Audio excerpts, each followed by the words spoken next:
it lately. I think they're working on a plan B. Sorry. Sorry. I knew as soon as it came out of my mouth, but Right.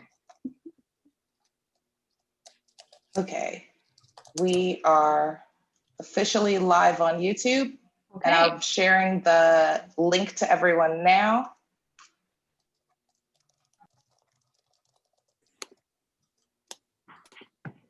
YouTube can hear me say this. Thank you, Jontel. Thank you. Amazing. Way to go, team. Excellent. Thank you, Jontel. Okay, well, I will kick us off then. Thank you, everybody. Actually, maybe we should wait till we put the link up on Facebook. How about we do that? Let's do that. DT, would you mind sharing that on Facebook, or do you need me to? Yes, I'm doing it right now, and then it's in the chat for anyone who wants to share it too, but I'm gonna share it on Delegate Henson and Delegate Jones also. Thank you. Thank you.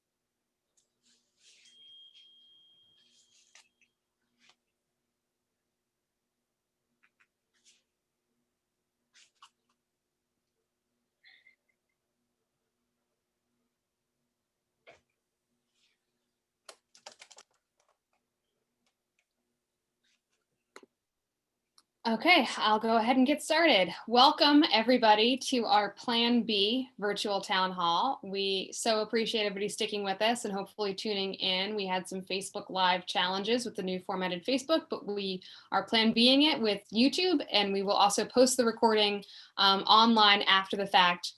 Please do, and we're going to remind you throughout tonight, comment on Facebook. We will take those comments and hopefully have time at the end to ask any questions that you may have of our distinguished panel. But this is the second time we're going to be going through introductions, so hopefully they're more polished. My name is Senator Sarah Elfreth. I have the great privilege of representing you if you live in the Annapolis area or South County in Anne Arundel County. I was elected in 2018 and served District 30 in the Maryland State Senate. I'm joined tonight by my colleagues in the House of Delegates, our colleague on the County Council, our colleagues at the Board of Elections, and our friends at the ACLU. Tonight, we're going to talk about the upcoming November election.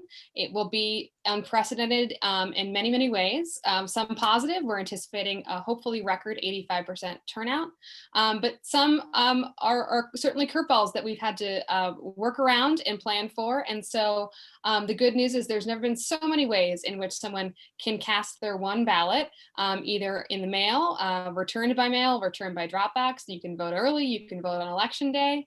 The important thing is that you vote and you make a plan to vote.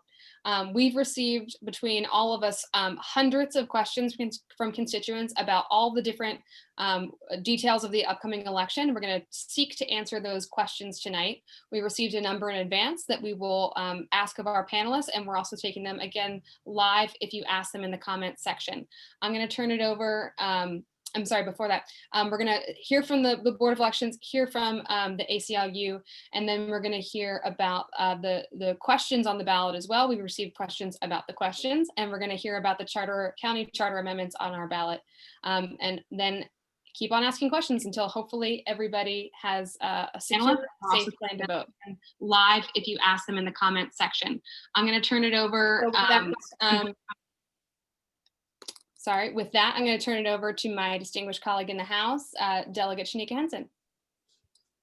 Thank you, Senator Elfreth, and thank you everyone who has tuned in tonight and everybody that is excited to get more information about how you can cast your ballot and make your vote count. I know that I am getting a ton of questions from people about how do I request a mail-in ballot? Once I have my mail-in ballot, how do I drop it off? Where do I drop it off? When can I drop off my mail-in ballot? When is early voting going to start? What time are the polls going to open on election day?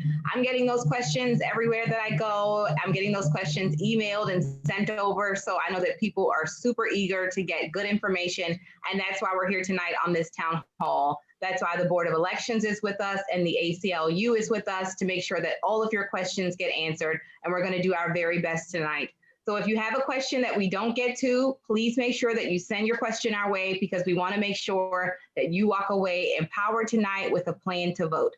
So with that said, I'll turn it over to my colleague, Delegate Jones. Thank you so much, Delegate Henson. Hello, I'm Delegate Dana Jones. I want to thank everyone who's joining us. And to those who couldn't join us live, but tune in later on our Facebook pages, welcome. Tonight is about clear and accurate information regarding our upcoming election. 2020 has been a doozy. As we continue to navigate this pandemic, your District 30 delegation wants to make sure you had the information you need so that you can vote based on what is best for your health, safety, and frankly, life, as we are all juggling a little bit more these days.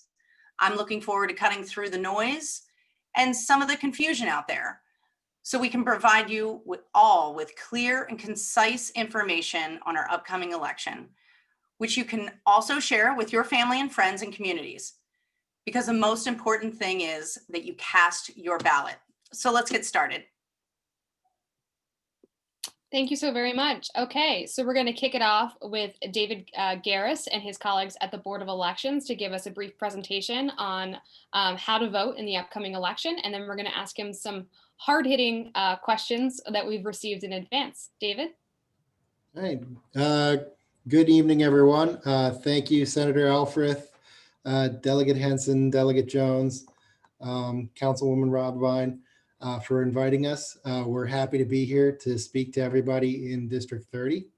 My name's David Garreis. I'm the Deputy Director of the Arundel County Board of Elections, as well as the President of the Maryland Association of Election Officials.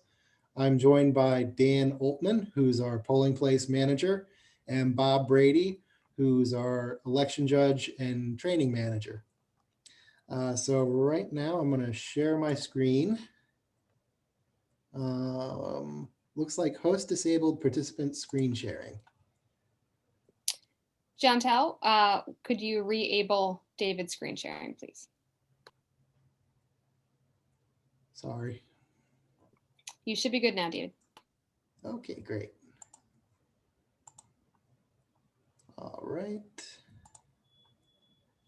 All right, so if you're seeing my screen, you should be seeing the title page for our presentation. Starts off with the most important part. The 2020 general election is November 3rd.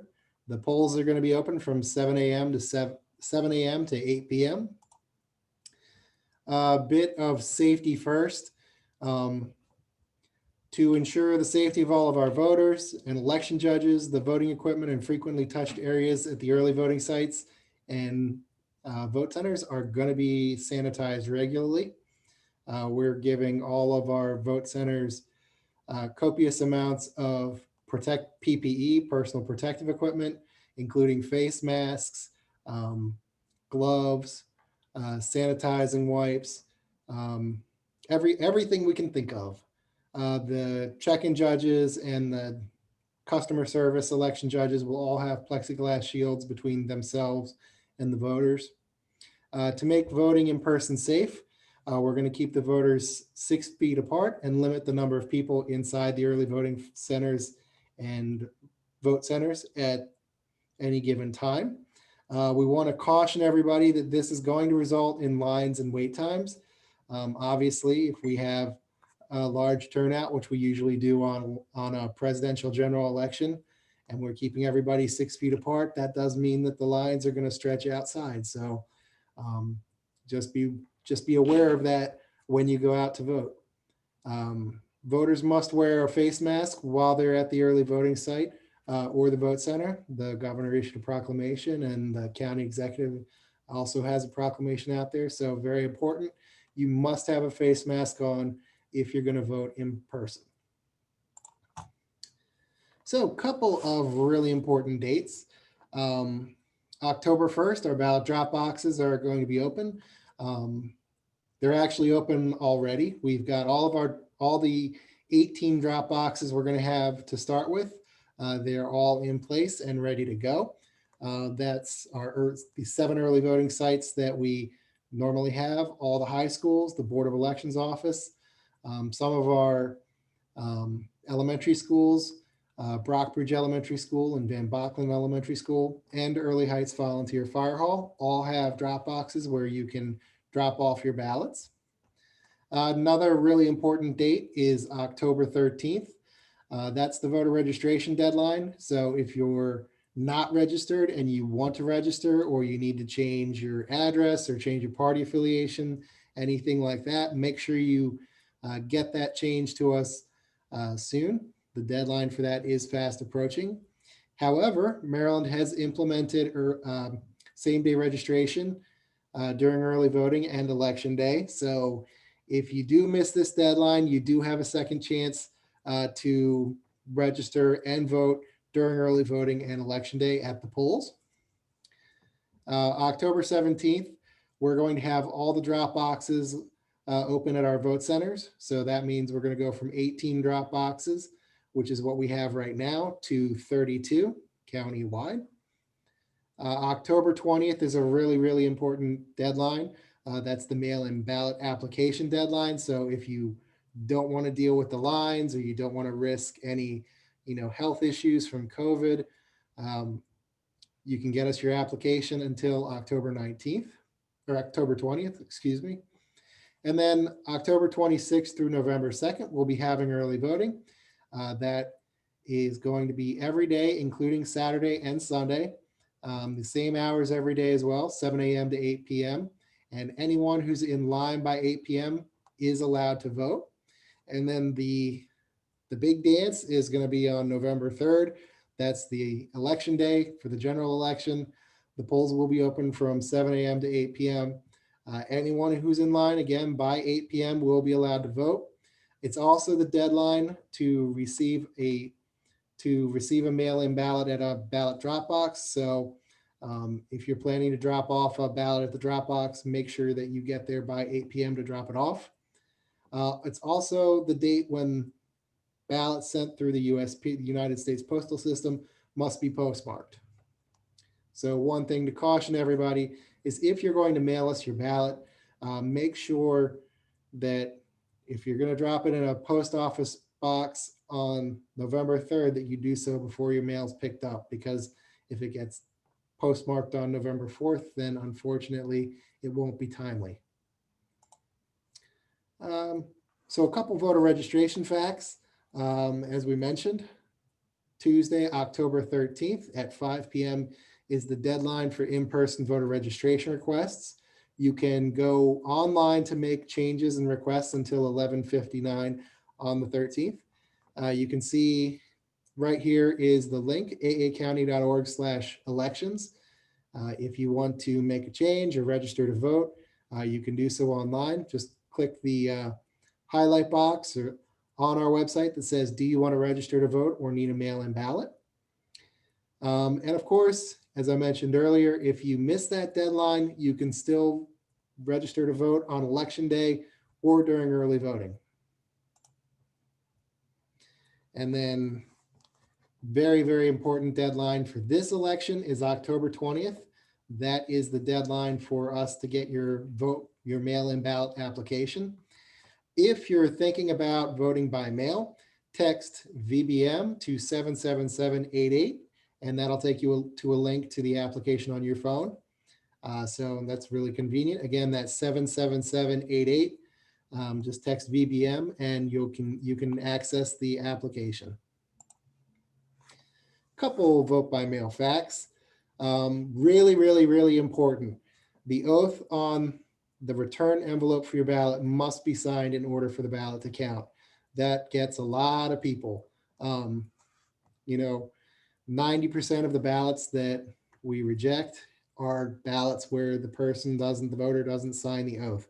So that's really, really important. So that's why it's up here at the top in red. Your ballot must be postmarked by the 3rd, and it must be received by the Board of Elections no later than 10 a.m. on November 13th. So that's another really important deadline. If you're going to drop off your ballot and you don't trust the USPS, you don't think it's going to get there in time, use the drop boxes. Like I say, we'll have 32 drop boxes all over the county. Whenever we receive the mail-in ballots, before we count them, before we canvass them, we check to make sure there's an application on file. We make sure the ballot is timely and the oath is signed. If someone doesn't sign the oath, we will attempt to reach out to the voter. We'll call, we'll email, we'll do everything possible to see if we can get you to come in and sign that oath before the ballot's canvassed. We want to count every ballot that's eligible. But unfortunately, sometimes if you're voting by mail, you're in a different state or maybe even in a different country. So it's not always possible. That's why it's so important. Make sure your ballot oath is signed. Canvassing of the mail-in ballots is going to start tomorrow, bright and early at 8:30 a.m.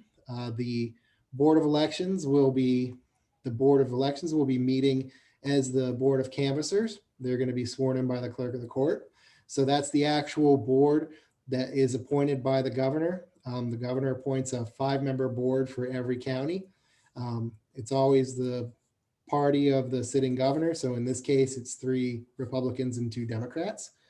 But we'll be beginning. The canvasses will be live streamed on the county's YouTube channel. So we encourage everyone who's interested to check in on the canvas. You can find links to all of that on our website, aacounty.org/elections. And the results for canvassing will be released after 8 p.m. on Election Day, November 3rd, and each day thereafter until the election is certified. So if you've heard any rumors about the integrity of the election or when the results are going to be released, we're planning to release the results for the canvasses that we're doing now after 8 p.m. on Election Day. A couple Dropbox facts. Ballots may be returned to a Dropbox until 8 p.m. on Election Day. The ballots are retrieved from the Dropboxes twice daily by a bipartisan pair of Board of Elections staff. We'll have 32 drop boxes throughout the county. 18 drop boxes are available now, and 14 drop boxes will be available by October 17th at our vote centers. And here's a list of what's available right now. You can see our 7 early voting sites all have drop boxes. The county high schools have drop boxes. And then our office has a drop box. Van Bachlen and Brockbridge Elementary School and Early Heights Volunteer Fire Hall. If anyone's concerned about the security of the drop boxes, we're happy to report that we have 24-hour cameras monitoring the drop boxes to make sure that no one vandalizes them or attempts to deface them or anything like that, or attempts to harm the ballot. We do have that. We did receive a grant so that we will have, like I say, very good camera system to protect and secure the drop boxes. And the drop boxes themselves have 4 different locks on them, as well as numbered security seals and tamper tape. When our bipartisan team goes to each drop box each day, they check the seal numbers to make sure that they haven't been changed or broken or altered. So those are the seals that are inside the drop box as well as the outer seal. So they keep a care custody control form where they keep a log of the number of ballots that were in the box when they pick things up. And they also keep a log of the seals that they attach to it, and then when they come back and they removed. So there's a care custody and control document for the ballots and the boxes throughout the entire process.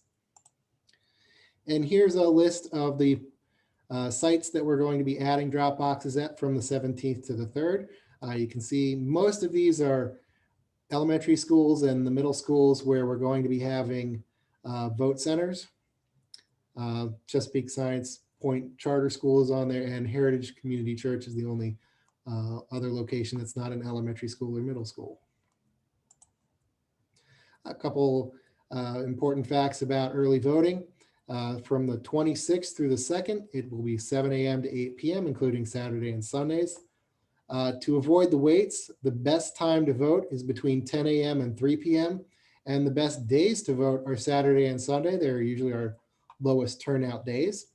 As always, we will have the wait times for all the early voting sites available online. Go to aacounty.org/elections, and we'll be posting that. We're going to update it hourly. So if you were planning to go to one location and the line looks too long, check our website and you can see what the line looks at one of the other locations and maybe vote there. And of course, the specimen ballots, they will be mailed out tomorrow, starting tomorrow. So everyone hopefully should have them by Monday or Tuesday of next week. We encourage everyone to look at their specimen ballot and bring it with them on election day and use that as a guide for voting. And here are early voting locations: Arundel High School, Crofton Middle School, North County High School, Northeast High School, Severna Park High School, Pitt Moyer Recreation Center in Annapolis, and South River High School down in Edgewater. And on election day, here are our early voting sites and election day vote centers. And you can see we have 31 locations throughout the county. And you can also find more information about the sites at aacounty.org/elections or aacounty.org/vote. And a couple election day tips. The best time to vote on election day is between 10 a.m. and 3 p.m. Because we're doing vote centers, you can vote at the vote center of your choice. You don't have to go to an assigned location. You can go to whatever's nearest you or your work or your home. And of course, just like during early voting, we're going to have a number of voters in line throughout the day posted on our website. So if you want to see if you're planning to go to Pitt Moyer in District 30 and the line there is long, but it's shorter over at Annapolis High School, we'll have that updated hourly. And of course, remember to wear your masks on election day. Very, very important. And here's a couple just statistics for your information. As of September 29th, we had 405,629 registered voters, 174,000 Democrats, 135,000 Republicans. During the 2012 general election, our turnout was 75%, 262,000 people came out. During the 2016 general election, it was 72%. We're planning for an 85% turnout this time. That's what we're basing all of our estimates on. If it's a little high, it's better to have prepared too much and have more resources than we need than not have enough. So you can see we're expecting to have about 171,000 people vote by mail. Around 70,000 people vote in early voting, which is going to be about 10,000 early voters per day, or about 1,200 voters per site. And then on election day, we're looking for another 100,000 folks to vote on election day, and about 3,300 people per vote center. Here's some quick facts about the return ballots. We are receiving ballots back right now. So you can see we've gotten 126,000 ballots that we've mailed out. We've started receiving them yesterday, and we've received back nearly 2,000 ballots. And our drop boxes have been a major contributor. We've had about 1,700 and 1,800 people return their ballots via Dropbox. So I encourage everyone, if you're going to vote by mail, don't procrastinate. Please turn in your application as soon as possible. Also, if you have your ballot already, please don't wait. Please fill it out, make sure you sign it, and then send it back to us or put it in a Dropbox and get it back to us as soon as possible. Okay. All right. So that was my presentation. Thank you so much, David. We've received a number of questions in advance, and Delegate Henson's going to kick us off. Sure. Thank you, David. That was an excellent presentation with lots of content that I think our viewers are really excited to have some of their questions answered. So if I can dive into some of the questions that we've gotten. We've had questions that came in advance and then questions that have come in through our live stream. So I'll start with the first one. James has asked us, I requested a mail-in ballot, but I'm considering voting early in person, only because there seems to be so much uncertainty about mail-in ballots, and I want to make certain my vote is counted. Would my early vote be called into question because I requested a mail-in ballot? Should I bring my blank ballot and should I bring my blank mail-in ballot to the polling place with me? What's your response for James? First, I want to assure James that mail-in balloting is safe. Maryland has been using absentee ballots is what we called it in the past, and then the legislature changed the terminology to mail-in voting. We've been using it for decades. So I don't think he needs to be concerned about the integrity of his vote if he wants to vote it and then drop it in a drop box.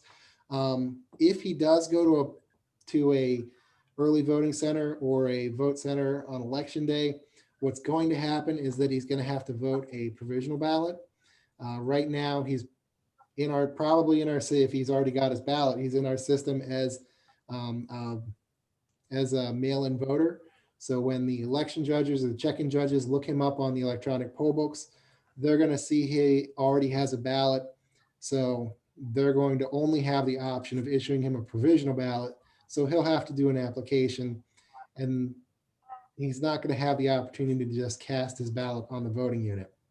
When we get the provisional ballot application back, the only way we would count that is if we don't have a voted ballot back from him.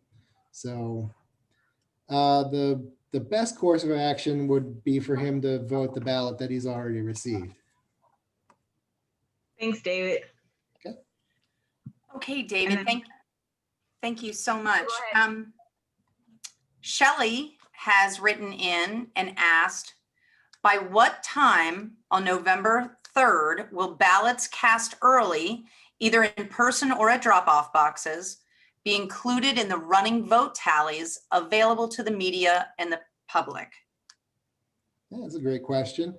The way it's going to work is on election day after 8 p.m., the state board and all the local boards are going to start posting the ballots from early voting, or the results from early voting and the vote by mail canvassing.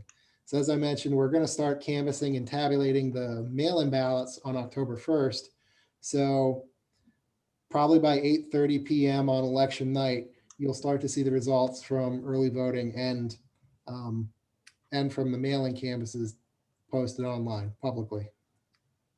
Okay, great. Thank you, David. I'm going to use the privilege as chair and ask a quick question that we received online from India. Can you just clarify what canvassing means in this context? Sure. So canvassing is basically a synonym for counting the ballots. What is going to happen is we're going to have a bipartisan pair of election judge, in our case, in our county, typically election judges. When we get your ballot back at our warehouse, after we check it into MD Voters, which is the voter registration system, we make sure we have an application on file. Then we give it to a bipartisan pair of election judges. They make sure the oath is signed. They make sure that it's timely. They make sure that it's sealed. And if it is, they'll open it up. They'll remove the ballot. They'll check for any required paperwork if somebody needs to provide ID or if somebody has an oath of assistance or anything like that. If they don't, they're going to check the ballot, make sure that all the votes are clear. There's no question of intent. And then they're going to give it to the team that does the tabulating, and they're going to run it through the actual scanning unit that tabulates the ballot. If there is any question, like if somebody filled in 2 ovals and then drew an X through one to indicate that that's not who they wanted, that bipartisan team will create an oath, a referral form, and they'll give it to the Board of Canvassers, who I mentioned way back at the beginning of the presentation. That's the 5-member board appointed by the governor. And the Board of Canvassers will review those voter intent questions to say, okay, this vote for candidate A is what they wanted, not this vote for candidate B. And then that bipartisan pair will get a blank ballot, duplicate the ballot with the error, and then cast the duplicated ballot.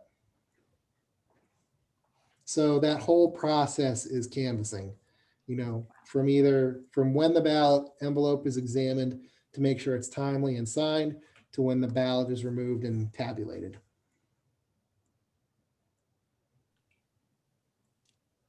Thank you, David. We appreciate that. I'm going to ask Chantel just to throw up another graphic just to summarize the dates because there's so many moving targets. Thank you, Chantel. So just again, every registered voter should have received a request for a mail-in ballot earlier this month. If you've requested them until now, you should have received your mail-in ballot or it's on the way to you in the mail. You'll be able to return that ballot starting tomorrow at a drop box, October 1st. October 13th is the deadline to register to vote. But we still do have same-day registration here in Maryland. So again, it's complicated, but just more options for people to make sure they can exercise their right to vote. October 20th is the deadline for which the mail-in ballot application must be received, not just postmarked, received by the Board of Elections, or you could do so right now at this minute online. Early voting begins October 26th and goes through November 2nd. And then election day itself is November 3rd. Okay, thank you so much, David. We're gonna have more questions for you at the end. But right now I wanna turn it over to Sergio España, who's with us from the ACLU. Sergio is the Engagement and Mobilization Director on behalf of the American, oh my God, ACLU. It's been a long day, Sergio. I'm so sorry. Civil Liberties Union. Okay, there you go. Thank you, Sergio. Good. That's why we have an acronym to make sure that it sticks. So yeah, ACLU. So thank you so much, Senator. I frankly have very little to share after a pretty thorough presentation from David. I think, on our end, what we're obviously focused on is ensuring that we have a safe election and a consistent election. And what has been clear over the last couple of months is obviously our goal has been to make sure, along with everyone who's on this call, and frankly, the majority of the American people, to make sure that everyone's vote is counted through whatever method is most appropriate for people. And we've been, we really get the sense that in our state so far, that has been the case. As you saw with David's presentation, it's clear that people are in the right systems, are actively pushing in the correct ways to make sure that everyone's vote is counted. When it comes to election protection, however, there are a couple of things that on our end as an observer we're following through on. The first one, before I get into the hotline in that structure, is just to remind ourselves that, as David mentioned, we have voted before. We are, as a country, pretty decent at it. We, as a state, we have made incredible progress over the last few years. We still have a ways to go to make voting as accessible as possible for every Marylander who has the right to vote. But we are actually ahead of the curve when it comes to other states. And with COVID and just the general situation that 2020 finds itself in, we get the sense that probably the most important thing to keep in mind is that when it comes to election protection, trust that your vote matters and that there's people and infrastructure in place to make sure that it's counted. The most important thing to make sure that that's the case is that you vote. And unquestionably, the earlier you do it, the better, both in terms of making sure that it's counted, but also just in making sure that it's done. We are expecting a much higher turnout than in elections past, which is very, very encouraging for our democracy. But it will involve us as a state participating.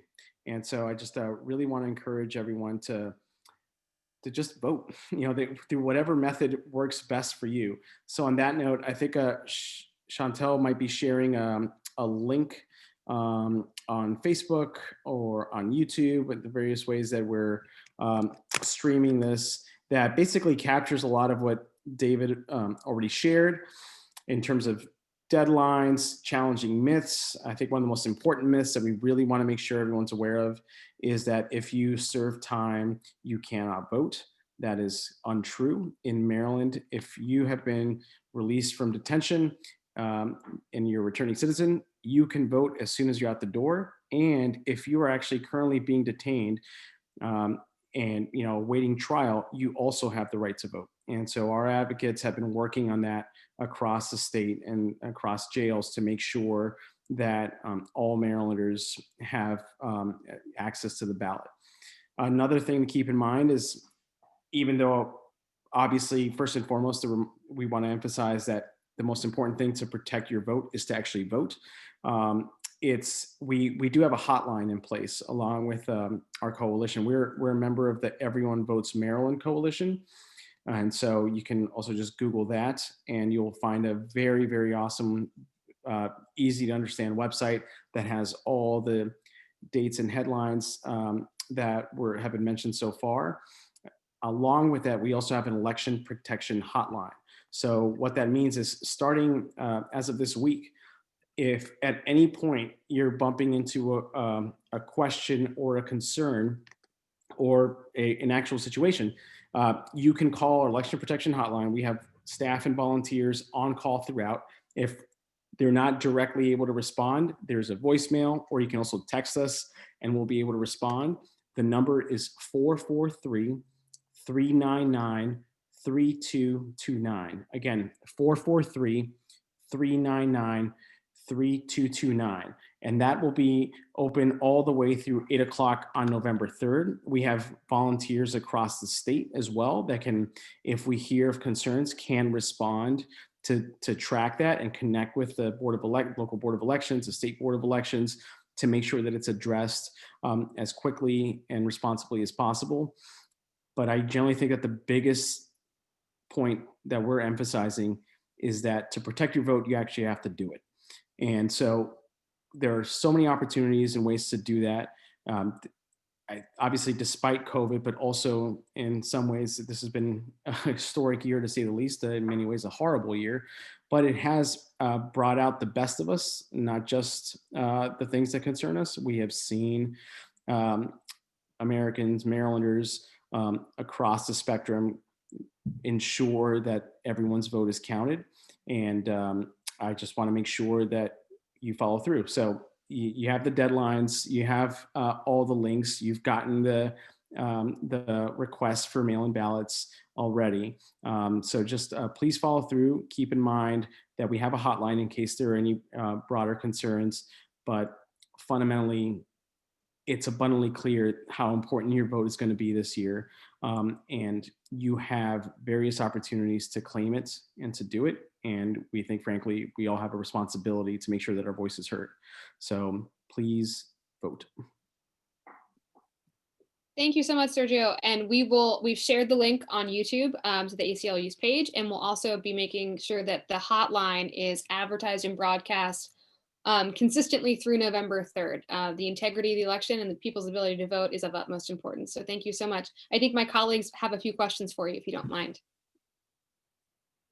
Delegate Jones, would you like to start? Sure. Thank you so much. That was excellent. I appreciate that. If a voter needs help filling out a ballot based on language barrier, among other things, how could they, the day of, get help assessing those needs?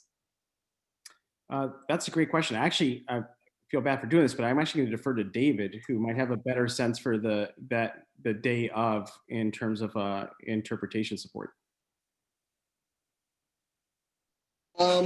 Sure. The resource that we typically refer to for the best sort of nonpartisan opinions or perspective is the League of Women Voters website. They have voting materials in English and Spanish. So they are a great resource. They're online at League of LOWV.org. Yeah, we refer people there. is they have their questionnaires that they give every candidate, and every candidate has the same chance to respond to the same questions. So they do a great job as far as giving people accurate and nonpartisan information. And in Great, terms thanks. of access, I believe that the league is involved with that as well.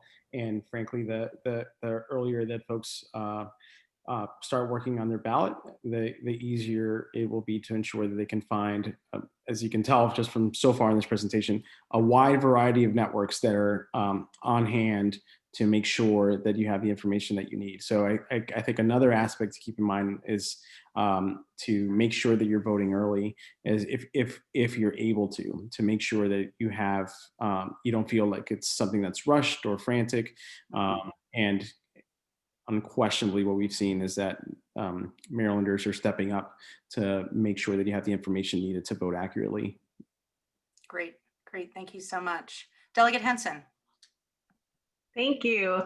My question that I get from people who have the best of intentions, they have asked me if they know seniors and other people who are having difficulty going out to the polls, can they go by, get that person's ballot, and then drop it off in the drop-off box for them? And I want to make sure we clarify what the rule is on that when it comes to picking up other people's ballots and dropping those off. What's the rules there? So my understanding is that you cannot influence someone's vote. Absolutely you cannot do that. But you can help someone make sure that their vote is counted, particularly when it comes to drop boxes and mail-in. So obviously you can help your grandparents to go to in-person voting if that's something that they want to do. You can pick up their ballot and drop it off at it looks like over 30 drop box locations that are available in Anne Arundel County. You can frankly support your community in making sure that their vote is counted through a variety of ways. We just want to make sure that actually this is actually like a straw man, to be completely honest. There isn't an active effort to influence people's votes in that way, and it's more around making sure that we're providing opportunities for and support for those who want to vote, who might have certain limitations or need certain resources. But basically, yeah, you can help folks. You can pick it up and drop it off in drop boxes without any problems. We just encourage everyone to respect everyone's right to choose who and what they want to vote for. I think you touched on something important there, and that's when the person is filling out the ballot, and that we live in a country where we can have secret ballots, and you have the right to fill that out without any undue influence or pressure, and you get to choose for yourself whatever you want to put on that ballot. It's between you and the pen. And so we have to make sure that we respect that most sacred of trust that people have in voting. And when it comes to making sure that those ballots are properly dropped off, David, did you have anything that you wanted to add to that great comment that Sergio just gave with making sure we keep fidelity there? He hit the nail on the head. You can drop off the ballots for another person. Just if you're going to help somebody complete a ballot, there is a oath of voter assistance form that's included with every ballot that we mail. Just make sure that that's filled out. Family members can help if it's needed. The only people that are restricted from filling out the oath of assistance are union representatives, candidates for office, and one more. Bob, what am I forgetting? It's employers, I think, is the other one. Employers, but That's also, right. also if you're a treasurer for a candidate, you can't do it as well. Yeah. So, but yeah, exactly. Thank you.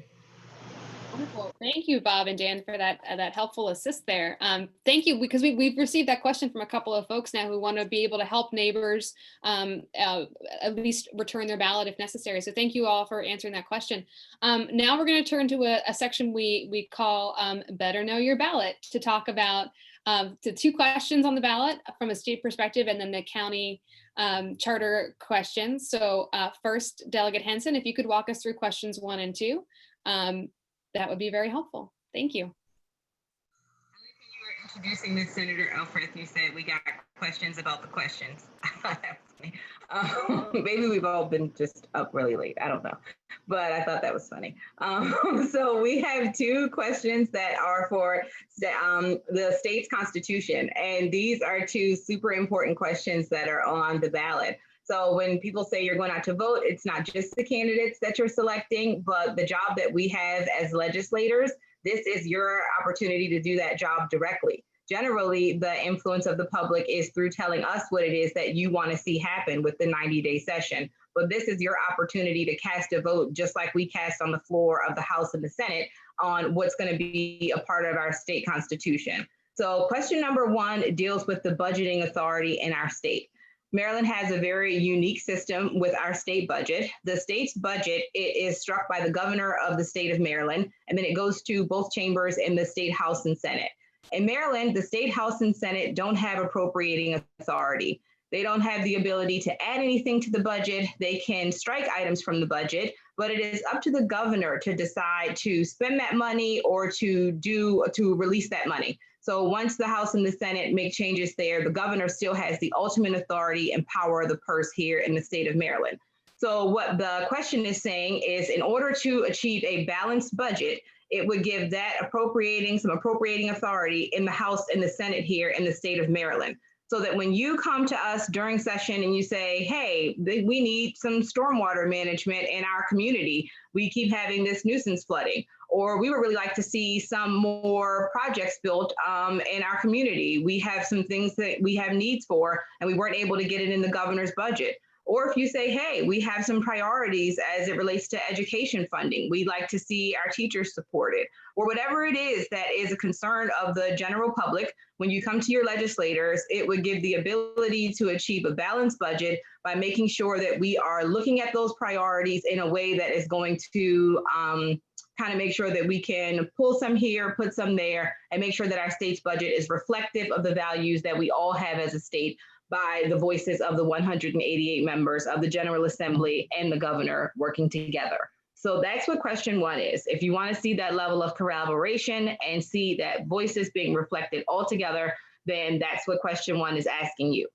So that's all about the budget. Question two, that's asking you about gaming. I'm sorry. Yeah, you could say it like that. It's sports betting. That's what it's asking you on question two. So question two is about, are we going to legalize sports betting here in Maryland? This is something that's been done in a couple of other states so far, and they've been able to generate some pretty decent revenue. And so Maryland wants to ask you if that's something you want to do. You've seen probably some roadway signs asking you if you want to vote yes on question number two. And the advocacy groups that are really in favor of it are probably the last couple words in that sentence for question two. And that's because the money is going to be used to support education in the state of Maryland. So we know that we are in the middle of making sure that we have our education fully funded here. We just rewrote the funding formula for education in Maryland. And so now it's time to make sure that we find those sources of revenue to support our students, support our teachers. And question two is one of the ways that we can do that. So that's what that question is about. It is, would we license sports betting here in the state of Maryland? And if you're in favor of that, so that it can go towards education funding, you would vote yes on number two. If you're not, you would vote no on number two. So it's quite like those choices that we make when we're on the floor of the House and Senate. It's a yes or a no. It would be great to, be able to say, but if, then, and ask a bunch of questions, but we get yes or we get no. So those are your choices you have on questions 1 and 2. Thank you so much, Delegate. I don't want to put you on the spot, but a really interesting statistic about number one is, do you know how many other states have the budgeting ability that number one would finally give the Maryland General Assembly? All of them. All of them, but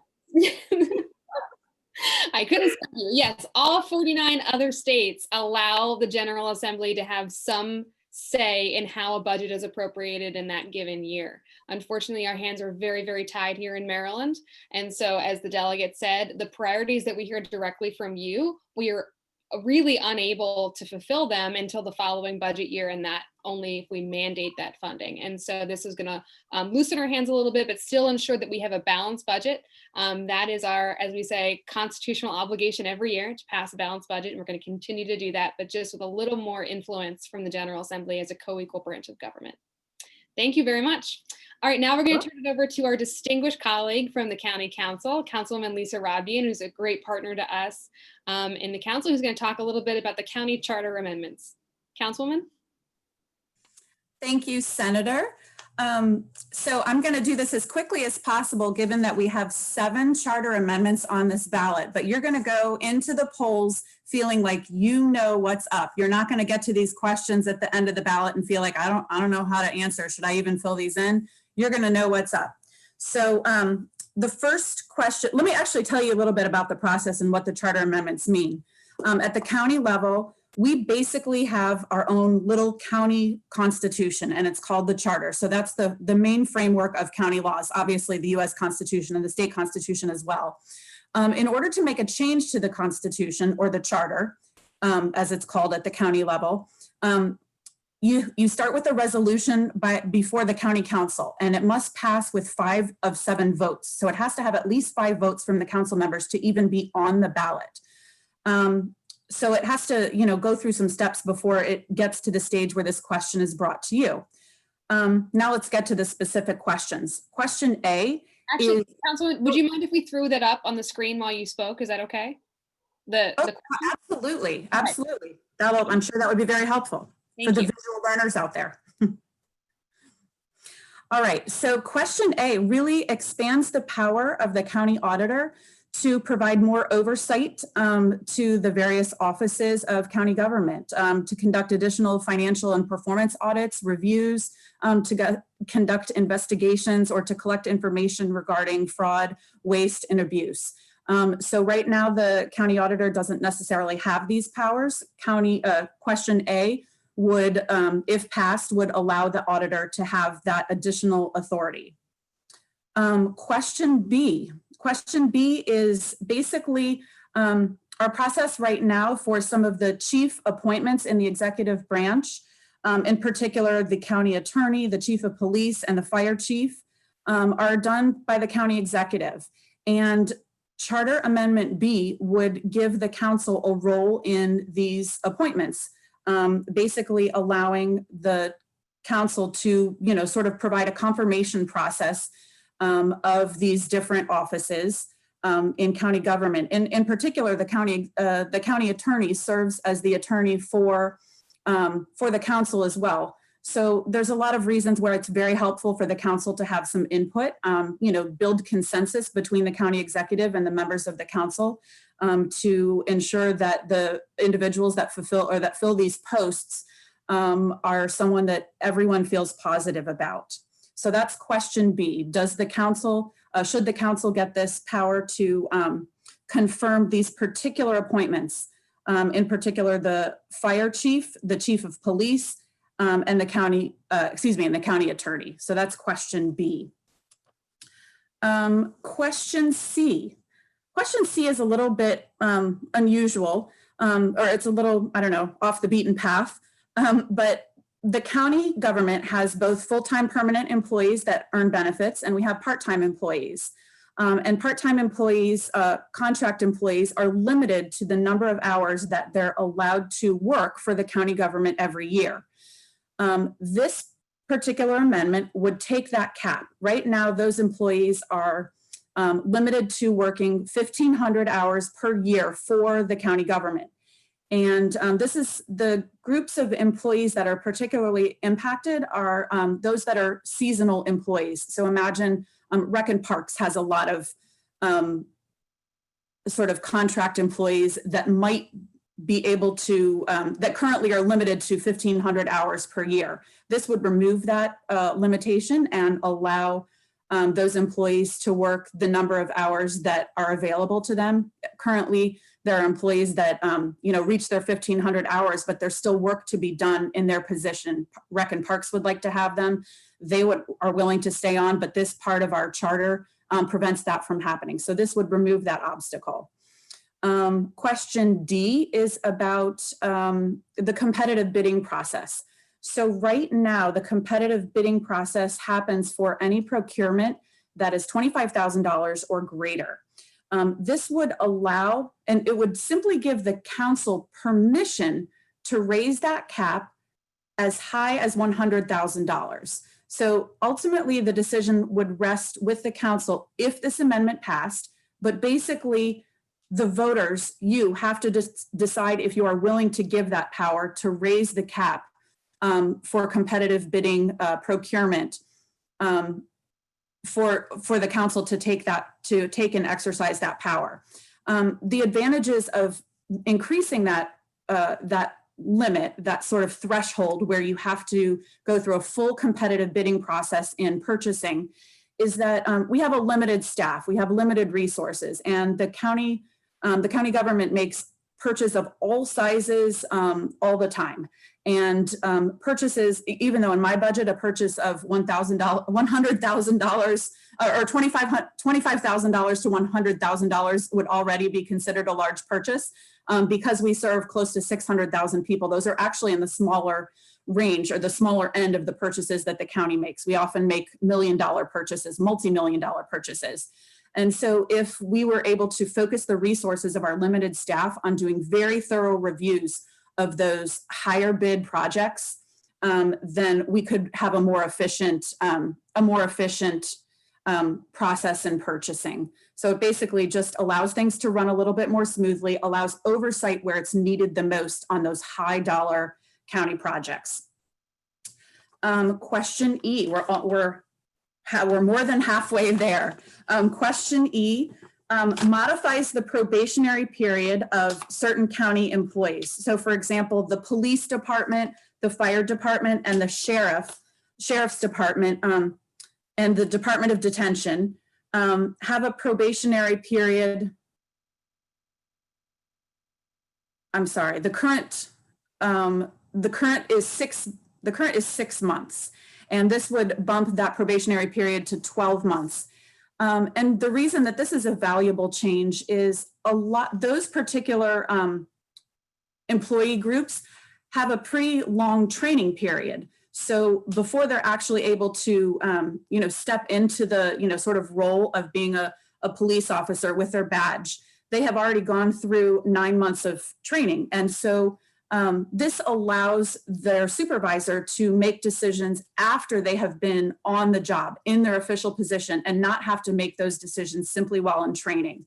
So this allows a little bit more time to make sure that the new employees are the employees that will really serve in the best interest of every person in Anne Arundel County. So giving a little bit more oversight for new employees and allowing for a longer probationary period, also to help develop employees, to help them develop their skills in their new positions. And let's see, we have two more.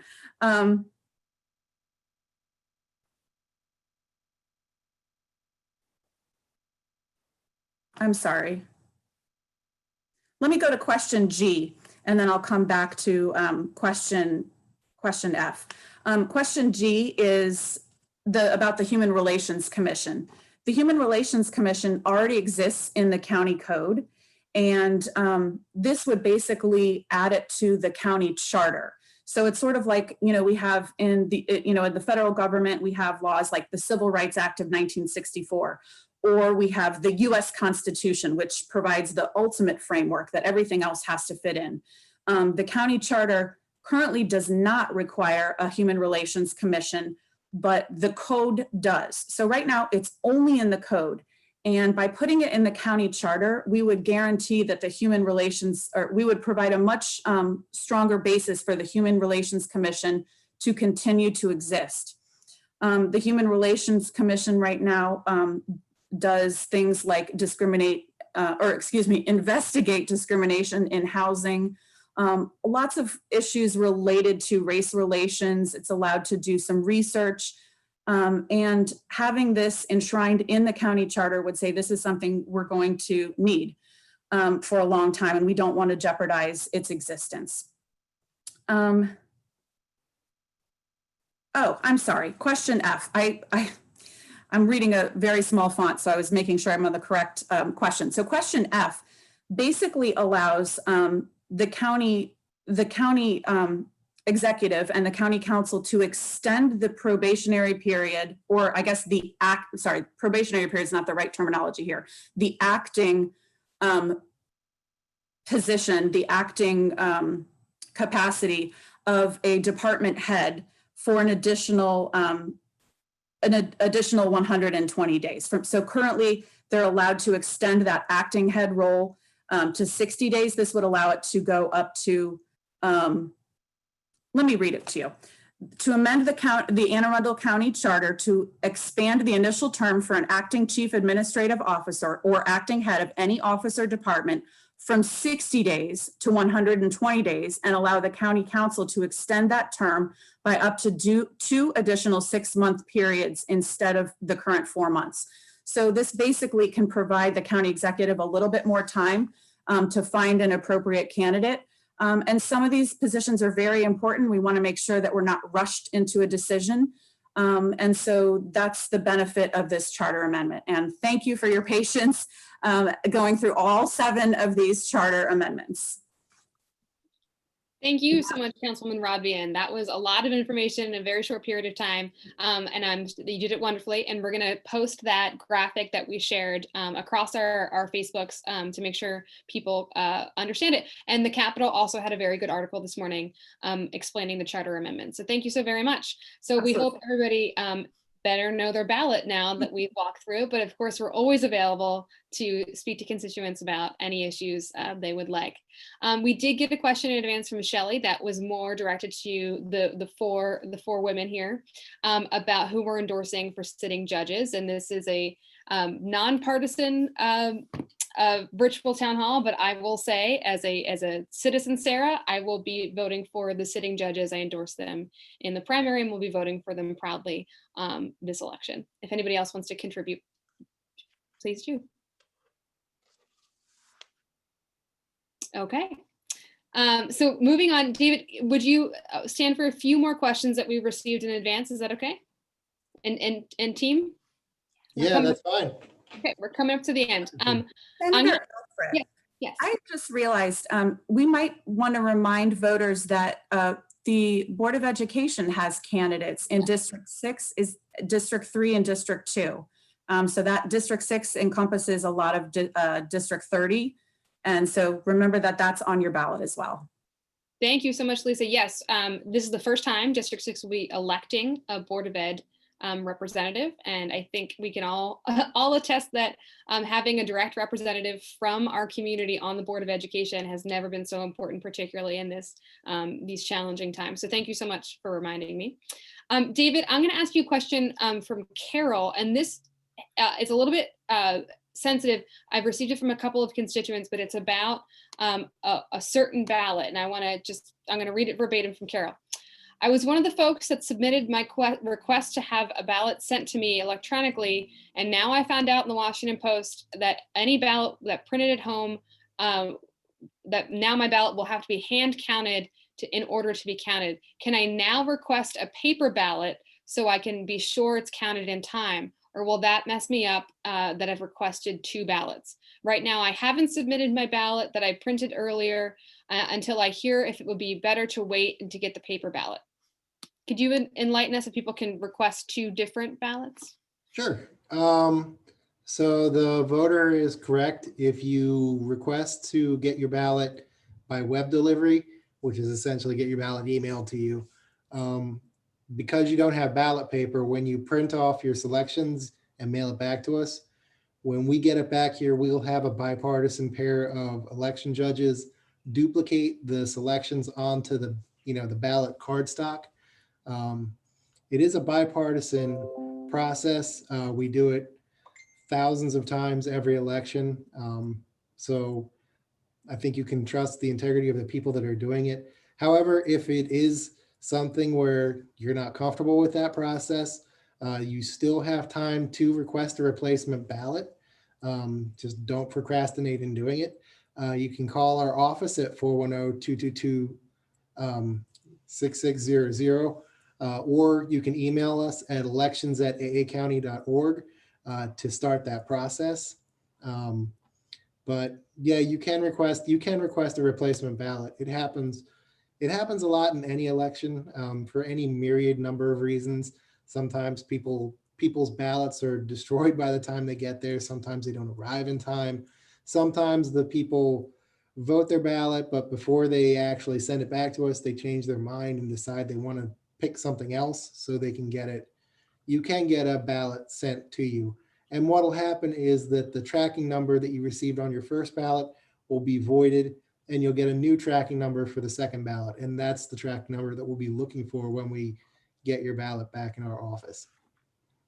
Thank you so much. It's been a point of contention for a lot of our constituents, and I appreciate that. And just as to the reason why we have this system, the wisdom of the General Assembly, David might know, a couple years ago wanted to provide another accessible way to vote, never anticipating a global pandemic and that people might, or at least over 100,000 Marylanders might request a ballot this way. So it was definitely a leftover pre-pandemic, but please, Carol, if you would prefer, you can request a new ballot, as David said. To my colleagues, any other questions that you've heard from the community that we could touch on tonight before we wrap up? I want to circle back to one of the big ones that we got, and that's partly because we have so many people who are so eager to make sure that they help out and make sure that they're good neighbors to their neighbors. And that's the question of helping out people getting their ballots back to the drop-off centers and or mailing in. So we did just get a little bit of clarity while we were listening to the really great explanation by Councilwoman Rodvien, which I took notes as a voter. Thank you to my Councilwoman for giving us that great explanation.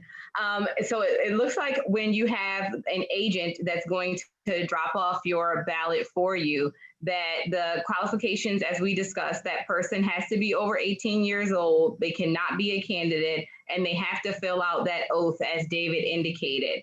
And then it also says that that oath is executed, signed under penalty of perjury. So they got to make sure that they're letting everybody know that they're telling the truth when they sign it.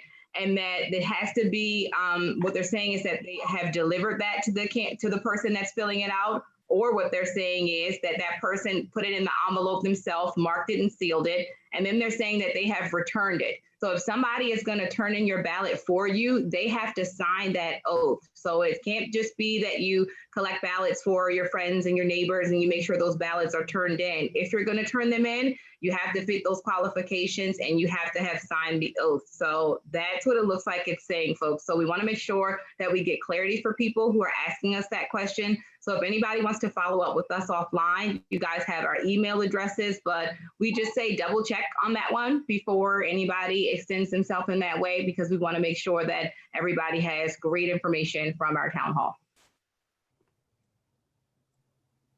Councilwoman Delegate Jones, any follow-up questions for the wonderful folks at the Board of Elections who stayed so late with us tonight, and we so appreciate it. I did have one texted, and I believe, David, you did go over this, but it was how many ballot applications have been received by the Arundel County Board of Elections? Sure. So we've sent, as of September 30th, 126,165, and we've received back 1,887.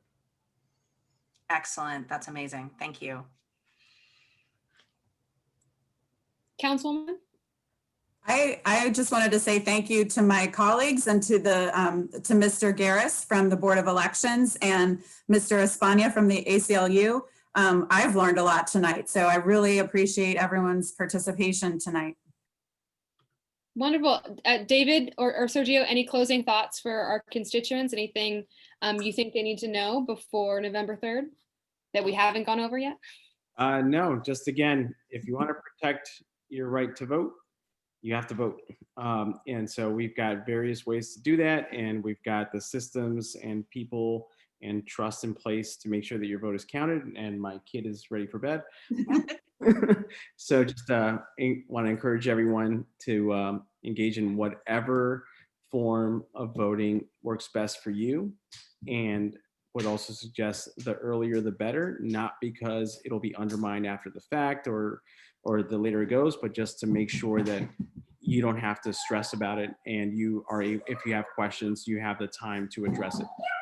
Although, as everyone on this call has so far presented, yeah, you have the support to make sure that your vote is counted. I think at this point, you just got to do it.